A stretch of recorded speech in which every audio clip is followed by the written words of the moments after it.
હર હર મહાદેવ, હરિઓમ, જય માતાજી। આપણે કાલે વરસાદ નથી આવ્યો, પણ જે પવન હતો ને એ હાવ બંધ થઈ ગયો છે।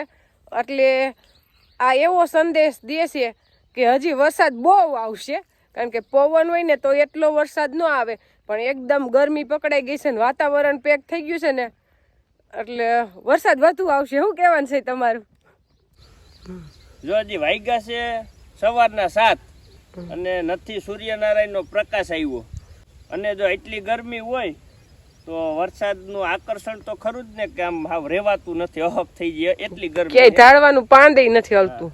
એટલે મેન પ્રશ્ન તો પવન પડી ગયો છે। જો પવન હોત ને વધારે તો ગરમી ન થાય, અત્યારે લગી પવન હતો ને પવન પડી ગયો તો કેમ। અને આપણે મેન પ્રશ્ન તો અત્યારે કોઈ હોય તો એ ખડનો છે।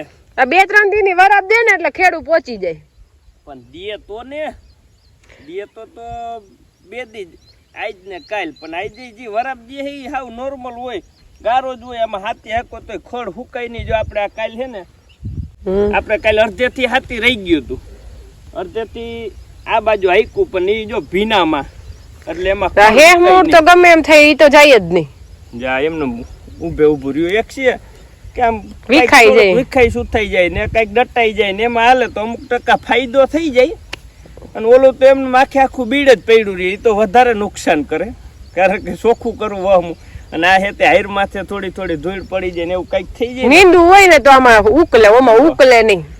એટલે હવે આજે હાથી અત્યારમાં તો હજી હાલે એવું નથી, ગારો જ છે, તેમ છતાં હમણાં આપણે 1-1.5 કલાક 9 વાગે છોડો એટલે હાલે।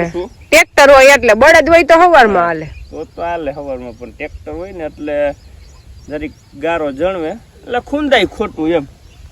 એટલે ઝીણું ખડ હોય ને મગફળીમાં છે, એમાં અત્યારે આપણે હાંકશું તો એમાં જ નાનું નાનું ખડ હોય ને એટલે એ ખડ દટાઈ જાય, અને એ થોડુંક હુકાઈ જાય વહેલું, અને આ મોટું થઈ જાય ને પછી ન હુકાય કે ન દટાય, એટલે આપણે આ કપાસમાં થોડુંક ખડ મોટું થઈ ગયું હતું, એની હિસાબે રહી ગયું છે, કારણ કે એક દી આપણો ગેર ફસાણો ને એ ગેરની હિસાબે આ રહી ગયું લે ને। જો ગેર નો ફસાણો હોત ને તો કાંઈ વાંધો નહોતો, તો આમાં ચોખ્ખું જ હોત, પણ એક દી હાથી નો આવેલો ને એટલે એક દી નું હે ને ચોમાહામાં હે ને નડે, પછી 20 દી નડે, કઈ નક્કી નહીં, એક દી ની તક હોય આમાં, ચોમાહામાં પરિયારમાં ન કાઢવાનું હોય, એક દી જો તમારો હોય જાય ને એમને એટલે તમારું એટલે આમાં કોઈ ફોન આવે ને તેમ કે શું કરો, કીધું હાવ નવરા છો, આટો મારવા, પણ આટો મારવા આવી એવા નવરા નો હોય, અહીંયા આમાં જોવામાં નવરા નથી કે શું કરવું એ નક્કી ન કરી શકે, કારણ કે વરાપ નીકળે તો સીધી હાથી આખવું હોય, અને આજ કાલ આખો દી ન થયો, અને આજ આખો દી ન આવે,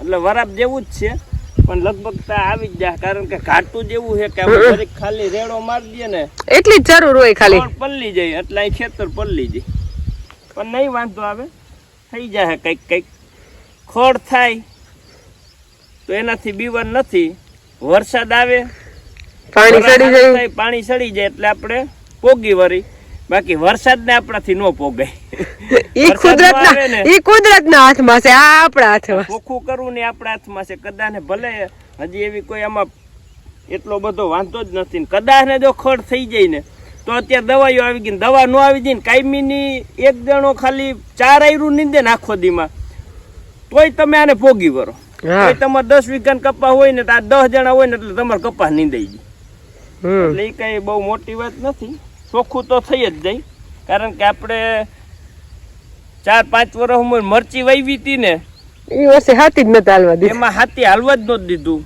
એટલે 100 આયરું ને 100 જણા નીંદવાના, અને તોય મરચી ચોખ્ખી કરી, અને એ વર્ષે થોડોક ભાવ નબળો આવ્યો, ઉત્પાદન એ વર્ષે નબળું હતું, એટલે આપણે 6 લાખની થઈ હતી 10 વીઘાની, પણ 100 આયરું 100 જણા નીંદવાના જોયા, પણ ચોખ્ખી કરી। ઘણા કહેતા હતા દવા મારી દેવાય કે બીજું કંઈક વાવી દેવાય, કીધું એ કાંઈ નથી કરવું, આને હે ને રાખવી હે, એટલે ખડમાંથી કાઢી અને ઉત્પાદન કાંઈ નીંદ એટલી જ થઈ ને, એટલે હિંમત નો હારી ને તો કોઈ વસ્તુ અઘરી નથી, તમારે હિંમત નો હારવી જોઈએ તો, એટલે ખડથી તો દીવાનું જ નહીં, હા ખડ તો ખેતરમાં જ થાય, અને આમાં પછી હે ને બધાની વાહો વાહી રોજી રોટી હોય, જે મજૂરીએ જતા હોય એને શું કરવું, ખડ નો થાય તો એનું હાલવું જોઈએ, એટલે આમાં ભગવાન ને બધાનું સેટિંગ કરવાનું હોય। અત્યારે ટાઈમ થયો છે રોંઢાના 5 અને આપણે 2 વાગ્યાનો વરસાદ ઝરમર ઝરમર ચાલુ છે. સાયણી બદલાવતો નથી. આ વર્ષે તો હું છે કે અમારે વરસાદ હારો આવતો જ નથી. કઈ કામે કરવા દેતો નથી કે હારા પાણી ચડાવતો નથી. ખાલી આપણે એક ડોલ માન ભરાઈને એવો વરસાદ આવે ને વરસાદ આપણે જોઈશે બહુ જ, પણ અંધારો એવો છે કે એમ થાય કે હમણાં અંધરાધાર વરસી પડશે, પણ આવતો જ નથી. એટલે આવી રીતના ધીમો ધીમો ધીમો ચાલુ જ છે વરસાદ, બંધ જ નથી થયો. તમે બહાર નીકળી ન શકો. આપણે વરસાદ વરસતો હોય ને એટલે ભૂખે બહુ લાગે, એટલે કંઈક ને કંઈક ખાવાનું મન થાય. જલ્દી જલ્દી શું બની જાય તો આપણે બટેકાની વેફર તરી નાખી જાય. એટલે બધા રોંઢાનો નાસ્તો આજે બટેકાની વેફરનો કરી નાખશું. આપણે ઉનાળામાં વેફર બનાવી હોય તો અત્યારે કામ આવે. વરસાદ વરસતો હોય તો આપણે કંઈ ખાવાની ઈચ્છા થાય તો બની જાય ફટાફટ. આપણે દેવાંશભાઈ ને રોંઢાનો નાસ્તો તો ઘરનો જ કઈક કઈક બનાવી દેવાનો. કાલે પાક બનાવ્યો તો એના પેલા ભજીયા બનાવ્યા હતા, આજે વેફર તરી દીધી. એટલે કઈક નવીન નવીન ને ઘરનો હેલ્ધી એમ, કઈ નુકસાન ન કરો. જે આ વેફર એ તમે છોકરાને ઘરે તરીને ખવડાવો ને એટલે કઈ વાંધો ન આવે. અને ઓલું તો તેલ કેવું હોય, પછી પરબારી સીધી પરબારી મશીનમાં નાખ્યા ભેગી વેફર બનીને આવે. અને આમાં તો આપણે હુંકવી હોય તડકે ને કેટલી પ્રોસેસ થાય, વાર લાગે કા ભાઈ. અને ઓલી બટેકા નાખી દે તો વેફર મસાલા વાળી આવી જાય. હે મીઠી મીઠી લાગે, હે મીઠી લાગે. એ બધી આજ ખાઈ જવાનું હોય ને, તું જ બધી વેફર ખાઈ જાય તોય નહીં દે. હે તાર પપ્પાને દઈશ તો ડાયો દીકરો, બધી ખાઈ જાય તો ખાઈ જ સારું. અને આમાં દેવાંશ ને ટાઈમ ટુ ટાઈમ ખાવા જોઈએ. જો ખાવા ટાઈમે ન જડ્યું તો પછી એને કોઈ સાનો ન રાખીએ કે અમે વાડીએ ગયા હોય ને તો બાય સાનો ન રાખી કે વાડીએથી અમને બોલાવવા પડે. એવું છે અમારા દેવાંશનું કામકાજ. કા ભૂખો ન રહી શકે. અત્યારે ટાઈમ થયો છે રોંઢાના 6 અને આપણે તો વરસાદની પોઝિશન ઈની છે એટલે આપણે ચાલુ વરસાદે ગંગા દોવા આવ્યા, પણ વરસાદ થોડીક ઝડપ વધી છે એટલે હવે એમ થાય છે ખેતર બારું પાણી નીકળશે. હજી પૂર તો આવ્યું જ નથી, એ તો ધીમો ધીમો જ વરસાદ તો આવે છે. તો હજી આપણે આ સેલું ઓવરફ્લો થયું નથી અને ભરાણું નથી, કારણ કે ખેતર બારું પાણી જ નથી નીકળ્યું. હજી આપણું ખેતર તો હાથી આકેલ છે એટલે એમાં તો હાવ નીકળું જ નથી. એમ હાથી હાલી ગયું હોય ત્યાં હજી હવે નીકળું થયા છે એમ. અને આપણે તો ગંગા દોવા તો આવવું જ પડે. વરસાદ ગમે એવો હોય તો એમાં તો હાલે જ નહીં, પૂર ન આવે એટલે આવવાનું. હા હવે પાણી નીકળશે જો બહાર. ધીમો ધીમો ધીમો વરસાદ વહે જ રાખે છે. આપણે વરસાદ વધી ગયો છે એટલે આપણે આવ્યા હતા મોટરસાયકલ લઈને, 4 વ્હીલ વાડીએ પડ્યું હતું. પણ દેવાંશજી પપ્પા કે હવે વયા જાય 4 વ્હીલ લઈને. નાનજી બાપા વાડીએ હતા. આપણે તો મોટરસાયકલ માં વહી જાન, હા પણ નાનજી બાપા હાટું જ 4 વ્હીલ લેવું પડ્યું, કારણ કે ઈ કોરા બેઠા હે. અને હવે જો કીધું ઈ પોલર છે ને તો ટાઈટ વાહે, એટલે એના હાટું જ સ્પેશિયલ લેવું પડ્યું. બાકી હવે જો આપણે સેલામાંથી પાણી આવે છે. હા હવે બધે પાણી મીંડા ધોમ નીકળવા, એટલે આમનામ કલાક 1.5 કલાક ચાલુ રહે એટલે ધોમપુર આવશે. આમાં દેવાંશ કહે એમ, આમાં દેવાંશ એમ કે ધોમપુર આવ્યું એટલે નદીમાં હારા મારો ચાલુ થઈ ગયો હે. હા કઈ ઘટે નહીં એવો. આપણે જોઈએ એવો જો હવે નદીમાં આપણે આવ્યા ત્યારે નદીમાં કઈ પાણી નહોતું જાતું, પણ હવે ચાલુ થયું છે એમ ધીમું ધીમું. આમ આવ્યા ત્યારે તો કોરું હતું, હાલતું જ નહોતું. હવે ગાડી આપણે ઘરે રાખવાની છે, વાડીએ નથી રાખવાની, કારણ કે દોવા આવવું હોય ને ત્યારે પ્રશ્ન ન રહે એમ. ધીમો ધીમો વરસાદ હોય તો હાલે, બહુ વરસાદ હોય તો આવી ન હાલે, સેલાનું પાણી નડે. પાણી આવી જાય તો હાલે. ગુંદાશ્રી નું ગાડી નું તો ધમ પાણી આવે જો. તો વાત છે આવી ગયા. પછી આ બધું પાણી નડે. આપણે હજી તો ધીમો છે, ફાસ્ટ હોય એટલે નડે. એટલે હમણાં કલાકમાં પૂર, પાછા પૂર જોવા આવશે. આ ગામનું તરાવડું પાદરનું, અને આ બધે પાણી આવે ઈ જ અમારા ગામનું પૂર છે. કઈ મેન મથક બહુ મોટી નદી નથી, જો સામેથી ગાડીમાંથી પાણી આવે. એટલે હવે પાણી એ ગામમાં ચાલુ થઈ જ ગયું, પાદરમાં આવી ગયું ગામનું પાદર.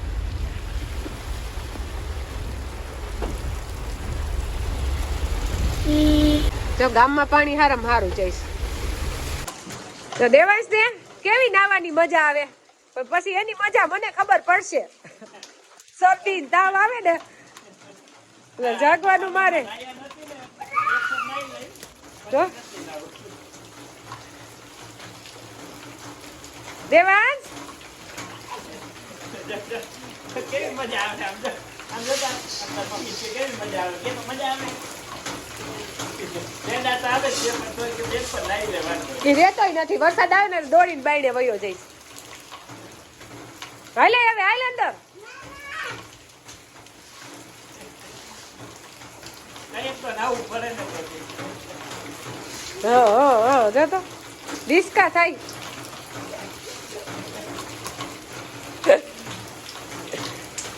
પૂરમાં નાવા જાવ પૂરમાં લે ઉનાળામાં નાઈ લઈ ચોમાસું છે ઉનાળામાં ગરમી હોય હાલો આવું ચાલ ગામમાં આવું ગવો લેવાય ગવો લેવાય ત્યારે ટાઈમ થઈ ગયો છે હાઈના 7 અને આપણે રસોઈ બનાવવાનો એટલે આવી ગયા રસોડામાં એટલે રસોડામાં તો આજે બનાવવાના છે આપણે ગપગોલા એટલે આપણે બધી તૈયારી કરી લીધી છે ને એના ભેગી ચટણી બનાવવાની છે આપણે ગપગોલાની પહેલી ડીશ ઉતરે ને એટલે આપણે ભાઈને તૈયાર કરી દેવાની છે એટલે આપણે બા ને નાનજી બાપા ને આ વસ્તુ ઓછી ભાવે તો એના માટે બનાવ્યું છે છાશ વાળું રોટલીનું શાક આ તો અમારા ઘરમાં બધાયને ભાવે જ ખાટું મીઠું હોય ગંગાની છાશ ખાટી ખાટી હોય ને અહીંયા ગપગોલા હવે ચડી ગયા છે એટલે આપણે કાઢી લઈ ચડી ગયા છે આપણે ગપગોલા બનીને થઈ ગયા કઈ ઘટે નહીં એવા પણ આમાં ફેર છે કઈ કે દેવાને બધે નરખા જ ખાવાના છે બધે નરખા તીખા ને મોરા ને ખાવાના એવું કઈ નથી ચટણી આપણે બે વખતની બનાવી છે એક છે જો ખજૂર આંબલીની મીઠી ચટણી ખાવી હોય એને મીઠી ખાવાની અને આ છે ખાટી ને તીખી ખાલી આપણે બહારની ચટણી નથી લેતા ઈ એટલે બાયની નથી ને ના ના બહારની હોય ને તો એકદમ લીલો કલર એમ ચેઠો ગરની જ ને ના ગમતી જ હોય આપણે કોઈ પણ વસ્તુ બનાવવાની આળસ થતી જ નથી ઘરનું જ બનાવવાનું ગમે ઈ બનાવીને થોડીક વાર લાગે ને જરાક સ્વાદ આમ તેમ થાય ને કોઈ તોય હકારી લેવાનું પણ ખાવાનું ઘરનું જો કે લગભગ તો થાય જ નહીં સ્વાદ ફેરફાર પણ તોય હાલે એમ હવે આપણે બીજી ડીશ મૂકી આમાં લાગશે બહુ વાર ગપગોલાની કોઈ ડીશ છે ને એ આપણે નાની છે મોટી હોય ને 9 ની તો ફટાફટ 9 ની આવે 12 ની આવે આપણે 6 ની જ છે તો હમણાં બનવા મળશે એટલે વાર નહીં લાગે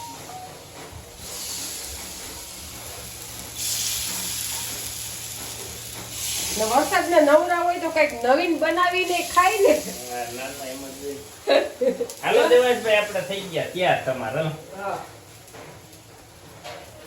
જો આપણે દેવાંશભાઈ તો ગપગોલા માંડ્યા ખાવા પણ એની એક રિક્વેસ્ટ ઈ છે કે તીખી ચટણી કેમ નથી બનાવ્યા મીઠી બનાવ્યા અને તીખાનો બહુ શોખ હેલા તીખું ભાવે તો તીખી બનાવી દે હે હા વારો કાઈ એમ કેમ કહે છે એમાં કાઈ ન હોય વસ્તુ હોય ને એટલે છોકરાને કઈ ખવડાવી જ ન પડે આઈ છે ખાઈ લેજો પણ આને મોરું લાગે કા દેવાંશ મેં કીધું આ થોડી તીખી છે ખાટી છે ઈ ખા હા તો કે ફૂલ તીખી જોઈશ લે હા તીખાનો ભોગી છે